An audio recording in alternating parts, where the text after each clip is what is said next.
کہ طریق مصطفیٰ کو چھوڑنا ہے وجہ بربادی، طریق مصطفیٰ کو چھوڑنا ہے وجہ بربادی، اسی سے قوم دنیا میں ہوئی بے اقتدار اپنی۔ اگر حضور کے فرامین پر عمل کرنا بندہ شروع کر دے تو پھر اس کے لیے ہمیشہ خیر ہی خیر ہے، بھلائی ہی بھلائی ہے۔ خصوصی طور پر رمضان المبارک کے بعد جو عید والا دن ہے، اللہ پاک نے مسلمانوں پر ایک خاص قسم کی عبادت اس میں واجب قرار دی ہے۔ سب پر نہیں، بلکہ کچھ لوگوں پر جن کے پاس مال ہے، دولت ہے، ان پر، جسے صدقہ فطر کہا جاتا ہے۔ فطرہ جو ادا کرتے ہیں اس کے متعلق چند مسائل سماعت کر لیں۔ صدقہ فطر، اس کے پیچھے کا لاجک کیا ہے، کیوں یہ چیز فرض ہوئی؟ تو سب سے پہلے تو یہ ہے کہ حضور علیہ السلام رحمت کائنات ہیں، ساری کائنات کے لیے رحمت ہے اور خصوصاً مسلمانوں کے لیے رحمت ہے۔ حضور علیہ السلام کی متعلق حضرت جابر عرض کرتے ہیں، ما سئل رسول اللہ صلی اللہ علیہ وسلم شیئا قط فقال لا، کہ حضور کی بارگاہ میں کسی نے ہاتھ پھیلایا ہو اور حضور نے منع کر دیا ہو، ایسا ہوا ہی نہیں ہے کبھی۔ ما سئل رسول اللہ صلی اللہ علیہ وسلم شیئا قط فقال لا۔ اعلیٰ حضرت اس کا ترجمہ یوں کرتے ہیں کہ واہ کیا جود و کرم ہے شہ بطحا تیرا، نہیں سنتا ہی نہیں مانگنے والا تیرا۔ آپ کی بارگاہ میں اگر کوئی مانگنے والا آیا، کسی نے کبھی نہیں سنا ہی نہیں ہے۔ حضور رحمت کائنات ہے، لیکن ام المومنین کی ایک حدیث پاک میں یہ ہے کہ رمضان المبارک میں حضور کی سخاوت کا انداز بالکل نرالا ہوتا تھا، بہت ہی زیادہ سخاوتیں کیا کرتے تھے۔ مسلمان کچھ غریب بھی تھے جو عید کی خوشیوں کو صحیح طریقے سے منا نہیں سکتے تھے۔ عید کی خوشیاں مال و دولت کم ہونے کی وجہ سے صحیح طور پر ان کو حاصل نہیں ہوا کرتی تھی۔ اس واسطے حضور علیہ السلام نے اللہ کے حکم سے صدقہ فطر کو واجب قرار دیا۔ اب اس کا وقت کیا ہے، کب واجب ہوتا ہے؟ اس کا وقت ہے جو عید کا دن ہے، اس کی جو صبح صادق ہے، یعنی کہ نماز فجر کا وقت جب سے سٹارٹ ہوتا ہے، شروع ہوتا ہے، اور سحری کا وقت جب ختم ہوتا ہے، اس وقت واجب ہوتا ہے۔ کس پر واجب ہوتا ہے؟ صاحب نصاب پر واجب ہوتا ہے۔ اس کا کانسیپٹ بالکل زکوٰۃ کی طرح ہے، بالکل بس تھوڑا سا باریک سا فرق ہے، اچھے طریقے سے اسے سمجھیے گا۔ فرق کیا ہے؟ زکوٰۃ میں مال نامی ہونا چاہیے، روپیہ، پیسہ، سونا، چاندی، مال تجارت، یعنی کہ بڑھنے والا مال مال نامی ہونا چاہیے۔ فطرہ میں ایسا نہیں ہے۔ کیا مطلب اس کا؟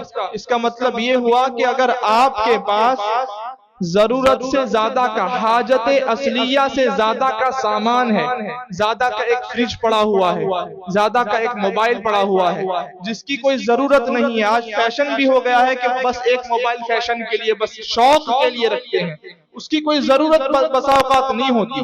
زیادہ کے بہت زیادہ کپڑے ہیں جس کی ضرورت نہیں ہے، زیادہ کے گھر میں آپ کے دو چار پنکھے ویسے ہی پڑے ہوئے ہیں، یعنی زیادہ کا سامان ویسا ہی پڑا ہوا ہے جو حاجت اصلیہ سے، جو ضرورت ہے زندگی گزارنے کے لیے، اس سے زیادہ کا پڑا ہوا ہے، اور وہ جتنا مال ہے یا اس کے علاوہ سونا چاندی یا جتنا بھی پیسہ ہے، اگر سارے کو ملایا جائے تو 52.5 تولہ چاندی کی رقم تک پہنچ جائے، اس کا اگر اس کی قیمت نکالی جائے، اس پڑے ہوئے مال کی، اس کے پڑے ہوئے پیسے جتنے باقی ہیں، جتنا تھوڑا سا سونا، تھوڑا سا چاندی، جتنا بھی بندے کے پاس ہے، اگر اس کی قیمت نکالی جائے تو اتنا پیسہ بن جاتا ہے کہ 52.5 تولہ چاندی اس سے خریدی جا سکتی ہے۔ اب اس زمانے میں اس کا بھاؤ تقریباً 60-65 ہزار کے قریب ہے۔ اتنا اگر مال پڑا ہے کہ اتنی رقم بن جائے گی تو اس بندے کے پاس، اس بندے پر صبح صادق جو عید کے دن ہے، اتنا مال اس وقت اس کے پاس موجود ہو تو اس وقت اب اس کے اوپر صدقہ فطر واجب ہو جائے گا۔ اگر اس کے نابالغ بچے ہیں تو ان بچوں، نابالغ بچوں کی جانب سے بھی اس کو صدقہ فطر ادا کرنا پڑے گا۔ جس کے پاس اتنا ہو اس پر صدقہ فطر واجب ہے، اور جس کے پاس اتنا نہیں ہے تو اس پر صدقہ فطر واجب نہیں ہے۔ عام طور پر یہ ہوتا ہے کہ گیہوں کی رقم سے سارے لوگ عام طور پر صدقہ فطر نکالا کرتے ہیں۔ بندہ جو کھاتا ہے، جس کوالٹی کا کھاتا ہے، حق تو یہ ہے کہ ایسا ہی نکالے بلکہ اس سے اچھا نکالے۔ صرف گیہوں سے نکالنا ضروری نہیں ہے، بلکہ صرف گیہوں ہی ہے ایسا بھی نہیں ہے، کھجور کا بھی ناپ ہے، منقے کا بھی ناپ ہے، جو شریف کا بھی ناپ ہے۔ حضور علیہ السلام نے 4 چیزوں کے مطابق صدقہ فطر واجب قرار دیا۔ جس سے دینا چاہو اس سے دے سکتے ہو، لیکن حق یہی ہے، بہتر یہی ہے کہ اگر اللہ کریم نے آپ کو دیا ہے تو اچھے سے اچھا صدقہ فطر ادا کریں، اچھے سے اچھا صدقہ فطر ادا کریں۔ کیوں کہ اصل جو مقصد تھا کہ غریب مسلمان کی عید بہترین طریقے سے گزر جائے، اس کو اچھے طریقے سے عید کی خوشیاں نصیب ہو جائے، تو یہ 80 روپے کی گیہوں اور 100 روپے دینے سے اچھی عید نہیں گزرتی جب تک کہ زیادہ کپڑے خرید نہ لے، اپنے بچوں کے لیے اچھا کھانے کا انتظام نہ کر لے۔ لہٰذا اس چیز کو ذہن میں رکھیں اور پھر صدقہ فطر ادا کریں۔ اللہ پاک ہمیں حضور علیہ السلام کے فرمودات عالیہ پر عمل کرنے کی توفیق عطا فرمائے۔ حضور علیہ السلام کا فرمان ہے، حدیث پاک میں ہے، فرض رسول اللہ صلی اللہ علیہ وسلم زکاة الفطر صاعا من تمر۔ حضور علیہ السلام نے صدقہ فطر فرض کیا تمر یعنی کہ کھجور سے 1 صاع، وَأَوْ صَاعًا مِّن شَعِيرٍ عَلَى الْعَبْدِ وَالْحُرِّ وَالذَّكَرِ وَالْأُنْثَى وَالصَّغِيرِ وَالْكَبِيرِ مِنَ الْمُسْلِمِينَ وَأَمَرَ بِهَا أَن تُؤَدَّى قَبْلَ خُرُوجِ النَّاسِ إِلَى الصَّلَاةِ، کہ حضور علیہ السلام نے 1 صاع کھجور اور 1 صاع شعیر پر 1 صاع جو پر صدقہ فطر واجب قرار دیا، چاہے وہ بندہ آزاد ہو یا غلام ہو، غلام کا تو ابھی زمانہ نہیں ہے، چاہے وہ مرد ہو یا عورت ہو، بچہ ہو یا بڑا ہو، کب نماز عید کے لیے نکلنے سے پہلے ادا کر دی تاکہ سارے مسلمان اچھے طریقے سے عید منائیں۔ اب صاع کیا ہے؟ صاع ایک پیمانہ تھا حضور علیہ السلام کے زمانے میں۔ مد نام کا بھی ایک پیمانہ تھا۔ مدینہ شریف میں کچھ عاشقان مصطفیٰ ابھی بھی موجود ہیں جو اپنی دکانوں میں یہ پیمانے رکھا کرتے ہیں اور ان پیمانوں سے تجارت کیا کرتے ہیں۔ اللہ پاک ہمیں بھی اگر موقع عطا فرمائے تو ہمیں بھی ضرور حضور کے زمانے کی ان پیمانوں سے خریدنے کی توفیق عطا فرمائے۔